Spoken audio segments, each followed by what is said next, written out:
I'd like to welcome everybody to the December 3rd meeting of the Revere Conservation Commission.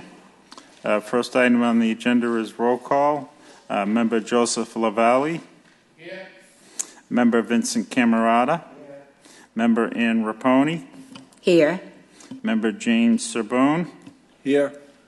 And I'm Andrew DeSantis, Chairman of the Conservation Commission. Member Daniel Bluestein emailed me earlier today. He's not able to attend.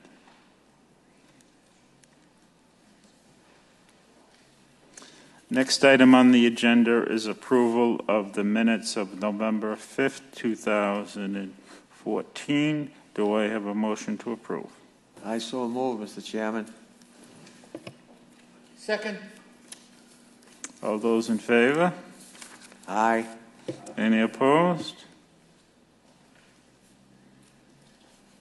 Next item is a continued public hearing for notice of intent, DEP file number 0610647, 778 Washington Ave, Wakefield Associates, mixed-use residential and commercial development. Do I have a motion to open the continued public hearing? I make a motion. I'll second, Mr. Chairman. All those in favor? Aye. So voted. Good evening. Curtis, introduce yourself again. I'm Kurt Young from Wetlands Preservation Incorporated. We did the wetland delineation on the project, submitted the notice of intent, and have been working with the engineers to develop a site plan for you. Yes, that's right. Is it on? No, it's going to be red. Press the button at the bottom that says...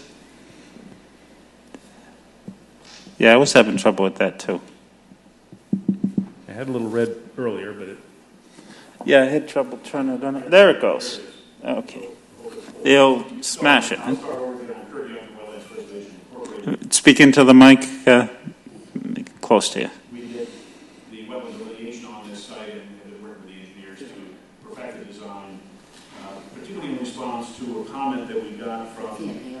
Yeah, if you can slide the mic closer to you so you're speaking into it. You have to speak right into it. Yes. No, actually, screen is on. Take yours off, Andy. Okay. Does that work a little better now?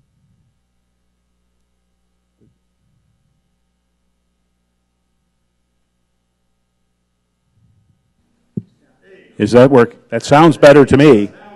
That's what it was at initially. So, okay, great. Well, if I'm too loud now, let me know. So anyways, restart, third time. I'm Kurt Young from Wetlands Preservation Incorporated. We have been working on this project for a number of months. We have been in front of the Commission one time already with the hearing, and this is a continued public hearing primarily to address any new comments you may have, but also to show you what we've done in response to a DEP comment that we got subsequent to closing the last continuing the hearing initially. We continued it at your request to get comments from the state, and we did get a comment. And that comment was that we needed to consider compensatory flood storage on the property because the floodgates downstream of the resource area that we're on isn't working, or is working in a fashion that doesn't allow us to consider this flood zone that envelopes this area as a tidal flood zone. Okay. There was also a comment from the DEP about your calculation of your survey calculations for the existing fill when the fill on the site was actually put there by the property owner, illegally dumping of construction debris. So if you're not prepared to respond to that comment, sure. Yes, we in fact you ought to be. Yeah, the site has been used or had been used for a pool installation company, and I think what they did was they basically, when they went to a home to install an in-ground pool, they dug the soil out, put it in the truck, and stockpiled it on this site. So it wasn't just soil. It was construction debris, some of it which results an illegal dumping Yeah, yeah. in accordance with the solid waste regs. No, I'm not disputing you at all. But what we are doing with that is removing it all. All of that is being removed. We're taking the site back down to what we consider the original grade, somewhere around 6, elevation 6, which is below some of the existing land on the site, and then actually elevating the structure. So in the, I don't know whether it's easier to show the plan. Let's see if this is portable enough. This shows the proposed building from the front, and you can see that we have 4 stories up here, and we have a lower story. This lower story is all open underneath. Clear space. There'll be parking on this portion underneath this portion of the building, and then basically some utility work, but pilings all the way through here to hold this structure up. There also are openings in the side of the building to allow water to freely move in and out of that. I'll call it a basement, but the lower elevation, so that the flood elevation basically comes, into this several feet, but we have sufficient clearance of the first floor elevation so that we don't have flooding above that. All of our access ways have been elevated so that we actually bring people up into the living space, and it's particularly important for meeting ADA requirements, handicapped access requirements, so that was a particularly tricky element of the design. What are these elevations based upon? Is this based upon future removal of the fill that's on site, and how do you know these are accurate if you haven't conducted a survey post-removal of the fill material? Some test pits on the site, looking at elevations of soil, and if you look at the site plan that shows the proposed site plan, I don't know if you can see it up there, it's probably too fine, but if you look in the area I'm pointing at right here, which is the area where a lot of the fill is, we've got elevation 10, elevation 16, elevation 10, 10.2, 10.7. This is the fill pile, is in this portion of the site here, and that's all being taken down to elevation 6 or below. Okay, we have to move water, so we're actually picking up water from all of this area, bringing it down into a catch basin at this location. We have another catch basin actually in Brookdale Street, which will allow us to pick up some of the flooding that the neighbor has experienced and control that water and bring it down into a subsurface infiltrator and water storage facility. And there's a storm scepter system, a stormwater BMP, located at this location along the corner of the building.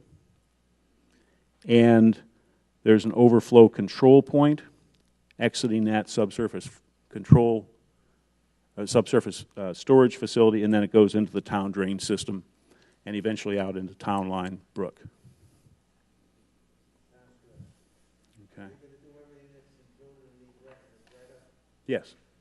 Yes. Can you? Yeah, that.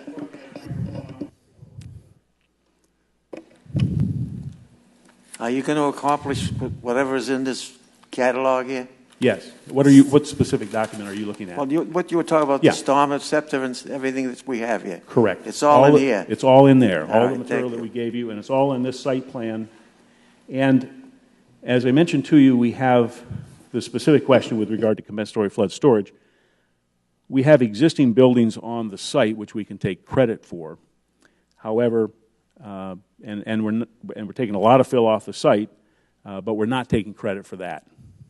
All right, we're considering that fill as I'll call it illegal fill. We're not taking credit for that. We're only taking credit for those structures that are there on the site in terms of existing area within the flood zone.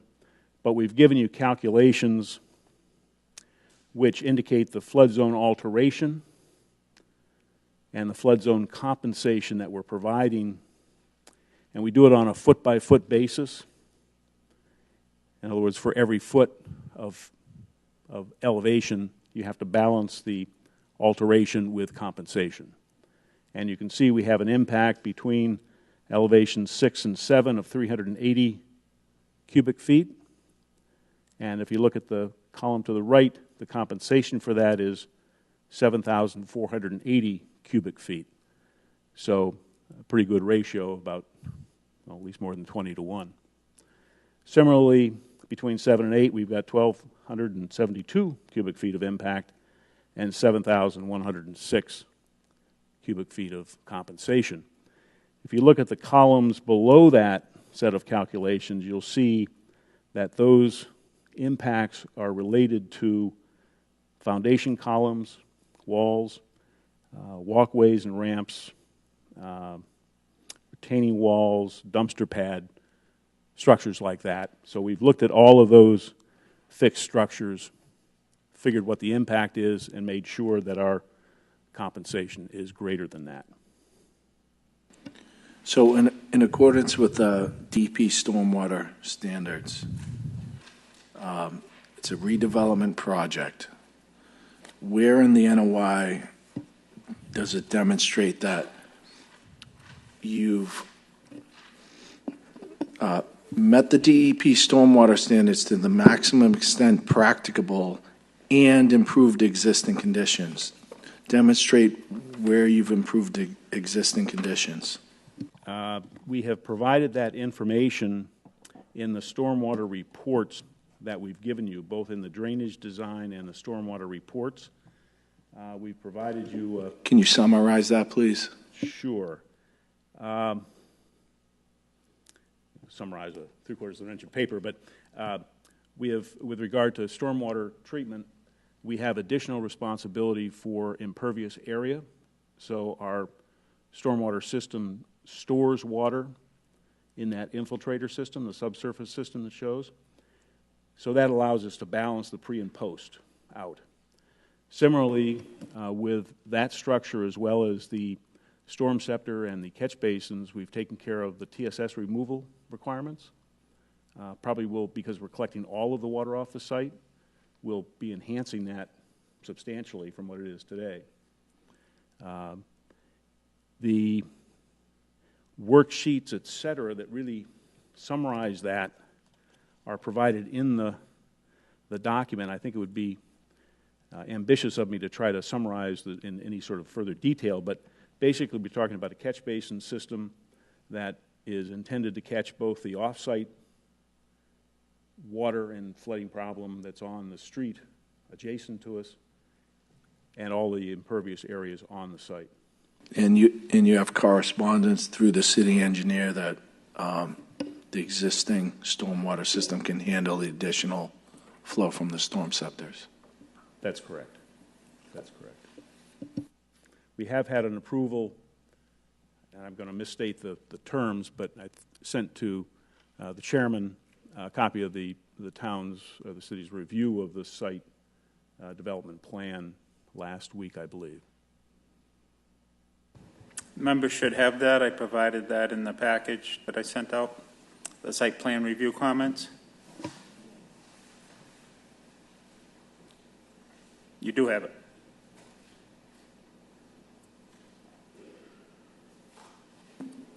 If I may, Mr. Chairman. Go ahead. It actually explains in this cover letter here that they had to modify the building design in such a way that the first floor elevation had to be located above the flood zone. They had to raise it up to an elevation of 8. Above 8. That's what we're talking about, is it not? The flood elevation is 8. The Okay. typical land elevation is about 6. Now, it ranges between 6 and 8. But when the fill is removed, that basically was at about elevation 6. Mm-hmm. Okay. So anything that we add in terms of structural features have to be compensated for if we come up above that with any volume of material between that, say, elevation 6 and elevation 8. We have to provide compensation for that. And that's what we've done by basically eliminating the buildings that were on the site. They were at ground level, that were fully built within in the flood zone. So that gave us a lot of compensation capability, but we couldn't get it at the lower elevations without actually taking the grade of the front of the property down a little bit to get the compensation between 6 and 7. And to perhaps go back to where Mr. Cervoni mentioned the removal of the fill being mostly contractors' debris. I see in your letter here where you plan to remove significant portions of stockpiled material. Would that be the contractor's equipment, Mr. Sabone? So is that what correct. they mean by stockpiled material, what Yes. Mr. Sabone referred to? Okay. Including soil from the site. And that will be done during construction, Prior to according to the letter. Most of it will be done prior to construction because we need the room to operate. It's a tight space. So in order to have lay-down space to construct things, we need to take that material out first thing. Buildings that have to come down. There's some bins that they set up for landscaping materials like bark, wood chips, and things like that. We've got to take all that out. Basically have a clean site, take it to grade, and then build up from there. But we've got to take all that material out first. Thank you very much. Thank you, Mr. Chairman. You're welcome. Through the chair. Andy? Member of LaValle? Hi. I'm looking at that first drawing. Are these elevations where it says like 10 by 2, 10 by 7? Are those the elevations? What's the name of the plan you're looking at? I believe he's looking at the proposed site plan. Existing conditions site plan. Or existing conditions. Okay, so the X's are existing grades, right?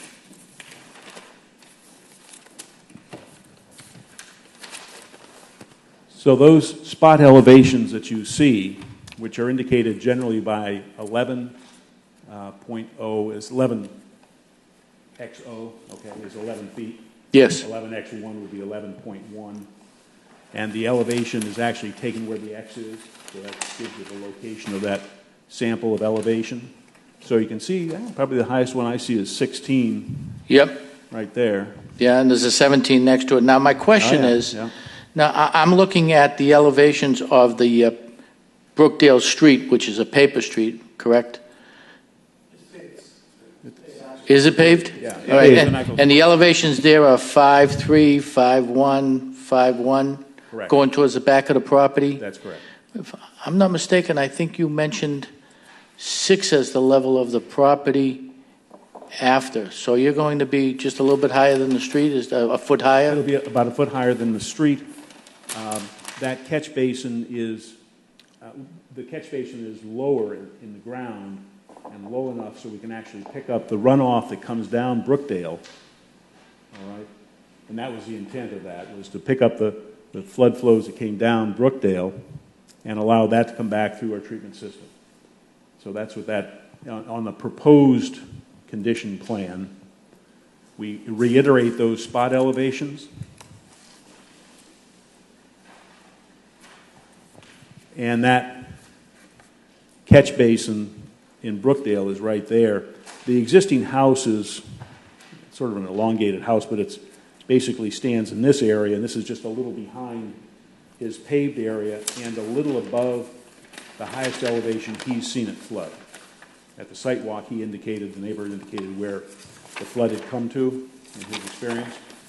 Yeah. So we didn't want to pick up flood water because that doesn't make much sense, but we did want to pick up stormwater flows off of Brookdale, and that's what we did. One more question. On the beginning, on that front view of the building, Yes. I just want to make sure I understand.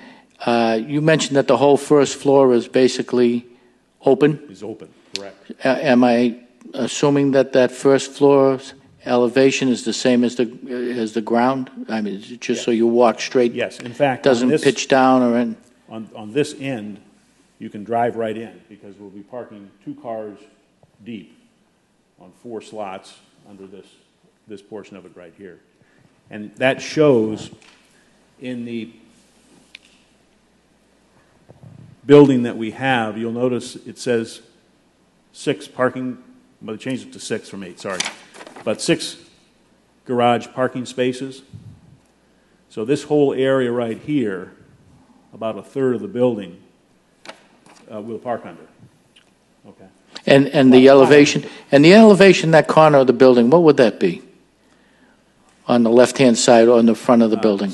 The pavement on the top of the sidewalk is 7.2, and the pavement is 6.70, and it's 6.70 at this point. All right? And then that water... Yes. So that's level, okay? So water will tend to come out of here, go into this catch basin here, or down to this system here in the front. What I think you need to explain, Kurt, is that your elevations of the curb of the parking lot as well as the elevation of the curb of Brookdale. Are we showing curb on Brookdale? Just for the record, it's no longer Brookdale Street, it's Spagnolo Road. It's Spagnola Way. Spagnola Way. There's been some confusion about that. You have curb that ends with an elevation, does it show here? Shows 6-foot wide sidewalk, doesn't show on the street side elevation. But on the parking lot side, you'll see there's a curb that parallels Brookdale down to the driveway. And that elevation, top of curb, varies from as high as 7.14 feet at the very end where the dumpsters are. Dips down a little bit, but it's all over 6 feet. See top of curb, bottom of curb? So water can't flow out unless it builds up as high as the curb. And that Which high it would in elevation... a flood. Correct. That high elevation by the dumpsters is established so that we can take that water and bring it to the catch basin behind the building. All right. Then you'll notice that the top of curb actually increases towards the front of the building a little bit.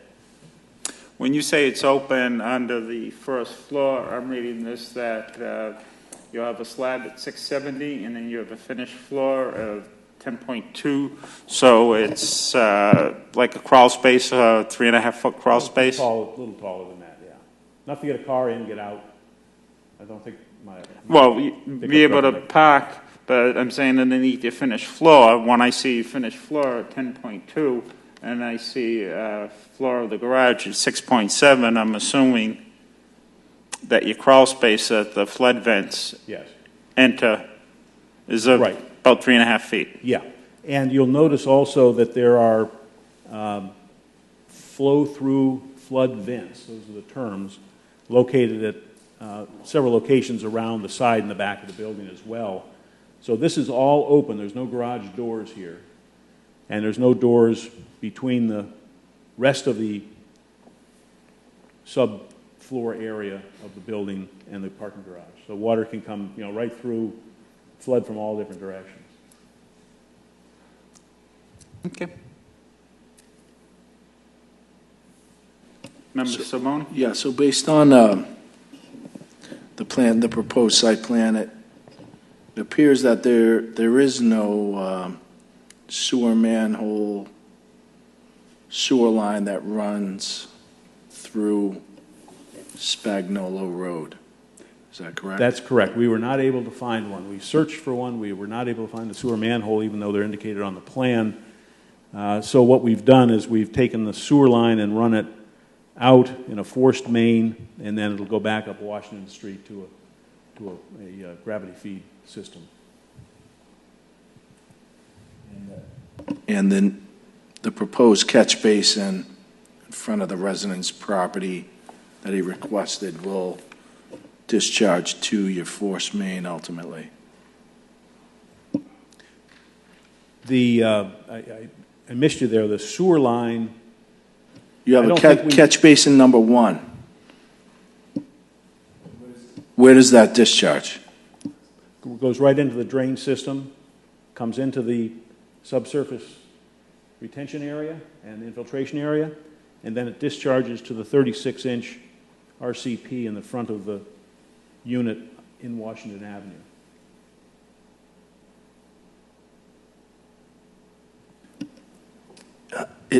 So initially it discharges to an infiltration? This gallery is set up so that if it can infiltrate any water. I mean, we like infiltration. We try to infiltrate where we can, but it's actually a storage facility for the water that feeds through the drainage system. So you're saying you couldn't meet the infiltration standards because of the groundwater table? I don't think you could meet all of the standards for that. So how do you define the maximum extent practicable? How do we define the maximum extent practicable? We looked For at this it, project? We've met the TSS removal requirement for the entire site, which is not met now. So that's an improvement on that. And could we do better? I'm not sure we have any space, and that's our problem, is space, to try to do anything else in terms of stormwater management. We've met the compliance requirement on that. We've also met the compliance requirement for increased runoff to the resource area. And in looking at it, quite frankly, we put the snow storage area in the back. There's no snow storage there now. We provided for that. We provided, dumpster facilities. We're going to take the material off the site that's there now. I think that's basically puts us into compliance with improving the site appreciably, and again, to the degree practicable. Its maximum extent practicable, and I was referring to the infiltration standard.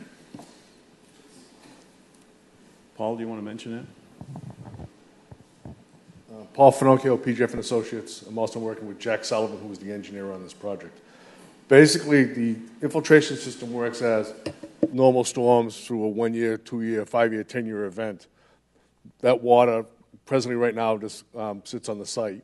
Under the proposed development, that water would catch in the catch basins, off the roof of the building, going to the subsurface system, and infiltrate into the ground. As the groundwater table rises, and into a 100-year storm event, the system wouldn't work anymore because basically it would be underwater. So because now we're in a flood zone.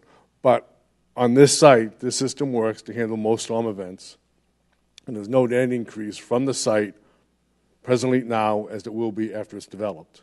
So to that extent, the system is designed to handle what is proposed so that there be no net increase of water flowing off the site.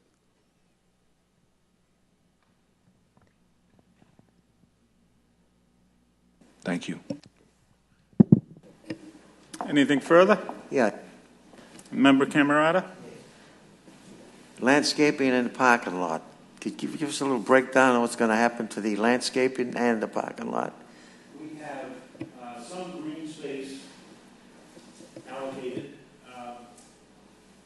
particularly along this walkway here. We've got a number of landscape trees proposed, and we have green areas throughout a number of these little patches of areas between the concrete walkways and the parking lot. So basically, you have a number of green areas that wrap around and configure through here that will be green. We also have areas in the islands in the front and area through here that will be green.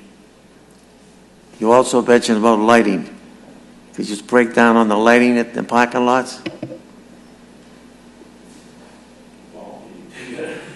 No, Paul, it's in the literature here. I think it's important to have nice lighting in the parking lot. Speaking to the mic, please. Oh, I know he doesn't. That's why I'm asking him if they're going to speak. Yeah. I'm just trying to find it, sorry.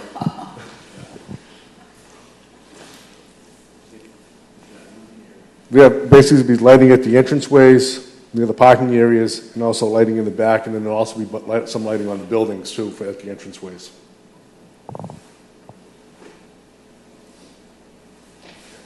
Actually, yeah, sorry, the proposed lighting says PL with a little circle on it. So up in the rear corner would be parking, a light pole, again at the entranceways, and then off in the rear in the corners. Very good, thank you. Anybody else?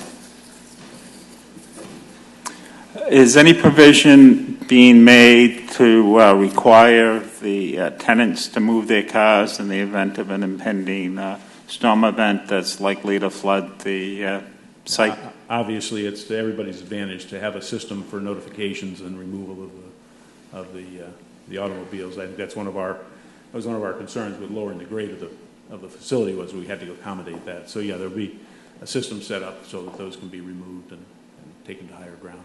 Okay. Anybody else? Comments? Anybody in the audience with a question or comment on either for or against it? Was the will of the commission on this? I'll motion to administer an order of conditions I that's prepared one. consistent with the DEP requirements. Okay. I'll second, Mr. Chairman. Beat me to it.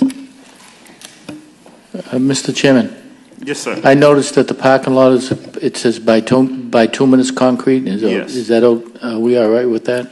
Well, it's not against regulations. I know we always try. I would prefer to see permeable concrete or pervious concrete, however you want to describe it, or paving blocks, but I know that's a big expense, so I don't have any objection to it. I know it was also former members' issue.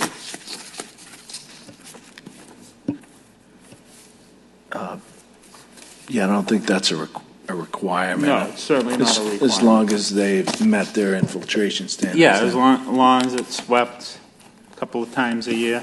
And oftentimes, permeable pavement has maintenance concerns. It's Yes. very costly to maintain. Okay, so we have a motion by member Jane Sorboni to close the public hearing and issue an order of conditions. Do we have a second? I'll second it. Okay, second by member Raponi. All those in favor? Any opposed? Aye. Thank you very much. Okay, I'll get copies of this and send it out. Who should I send it to, Kurt? To you or to Dana? Once you send it to me, I'll make sure it's distributed to the project Okay, team. yeah, I'll send out PDF copies anyways, Okay. to everybody. That's So great. Excellent. you know. Thank you very much. You're welcome. Next item on the agenda is a public meeting for request for determination of applicability, flood protection measures, installation, Revere Beach Substation, number 35, 7 Calumet Street, Revere, Massachusetts Electric. Hi.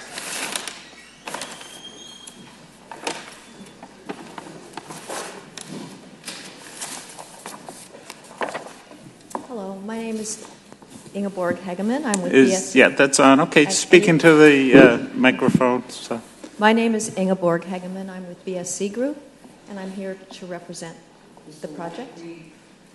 Yeah, you Just I think you need to, I just it's speak green quietly. light. You need to speak a little louder, Ingrid. Okay. Ingo. All right. So, the substation is an existing substation that's located off of Beachland Street and in the riverfront area of Diamond Creek. It's also in land subject to coastal storm flowage, floodplain from the ocean. There's also an area of bordering vegetated wetland adjacent and east of the substation. And so there's also banks and coastal banks because it's a bank abutting the ocean or adjacent to the ocean. I'm assuming you all have these graphics. If not, I can approach the chair and pass them out. We gave you 8 copies. I don't know if you have Yes, them all. they've been distributed. Everybody has them. Okay. That's. So the best I was a way- little surprised to get it when I came in the office to do the mailing. So I called and fortunately was able to place it on the agenda. Okay, thank you. Well, so it's there's a color figure that shows the location of the substation in relationship to all the resource areas that are under your jurisdiction. So it's an existing substation. It's a building inside a chain link fence with a gravel yard. Because of concerns about climate change and increased flooding, National Grid across many of its coastal substations and some of its inland substations is proposing sort of an emergency response to protect the substation against increased floodwaters. At present, they are doing these temporary measures, which is the subject of this request for determination of applicability. And the temporary measure is to put up 4-foot-high timber flood walls. Subsequent to filing the request with your office, We have copies of, I have brought some pictures of what these flood walls actually look like. May I Okay, approach? that'd be good to pass those around if you would.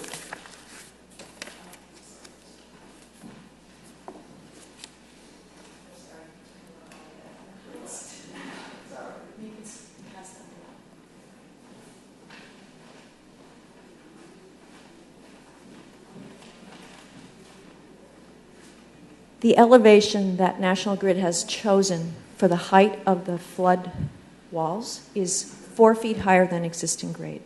They're using the proposed 2015 FEMA number of a floodplain elevation of 12 as opposed to the 10. The project will be done in 2 phases. The first phase is they will be putting up these flood walls, but leaving open gates, so it's just open. Within a 72-hour, if there's a storm alert or that flooding may occur 72 hours prior to that storm, they will close off the gates. That's what's called Phase 2 in the request for determination of applicability. So the RDA has a Phase 1, which is the installation. We gave you so much information. We gave you all the construction phasing, the details, the number of pounds of sandbags and all that stuff, just so you have a complete understanding of it. I'll be honest, I don't understand the engineering piece of it, but what I can tell you is that it's all part of inside the existing fence. That's the proposal, and I can answer any questions. Any questions? Member Sabon?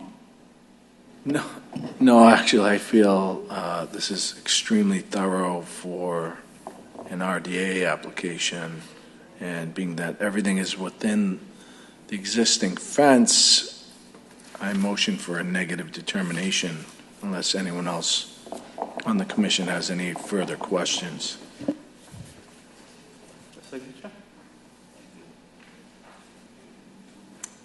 Any questions from members of the commission? Yeah, that's under floodplain regulations in the building code. You can do this to a commercial structure. You can't do it to a residential structure, which to me is wrong. You know, having a house in the floodplain. That simply I could protect my house simply by building barriers across one door, a slab at grade to the backyard, and the garage door, you know, that I could place in and protect myself against flooding, but it's not allowed. Well, yeah, well, you're right on the coast. Yeah, if you could, Mr. Sabone lives down on the Point of Pines, right on the water. oh, okay, so you know. Yeah. Yeah, my Yeah. Member Lavallee is also down on the Point of Pines. Yeah, it's a changing world. And Member Camerata. Well, Member Ann Raponi also is, but she's up on what floor? I'm not going to worry about it. Yeah. You're not on the parking level. I live in a penthouse on the ocean. Oh, nice. What are my odds? Yeah. So, anyways, so get the presentation. If there's no questions, I'll just entertain a motion for a negative determination of applicability as a limited project under 10.53, subsection A, subsection 4, maintenance and improvement of existing power distribution system, 10.53, 3D, maintenance, repair, and improvement of structures, and an electrical distribution substation. Do I have a motion to issue? I'll make that motion, Mr. Chairman. I'll second, Mr. Chairman. All those in favor? Aye. Any opposed? So voted. Thank you very much. You're welcome. So I'll take this, make copies, and I'll send the original to Melissa or to you? Correct, yes. To Melissa Melissa. had 3 hearings tonight, so Oh, okay. she chose to go to, yeah. Well, they're doing this all up and down the coast. Oh, so you got the lucky one. You got the early one. I got the early one. I was like, God, you guys are good. Thank you. You're welcome. You go, Vin. Motion to adjourn? I'll Second? motion. And I'll second it. All those in favor? Adjourned.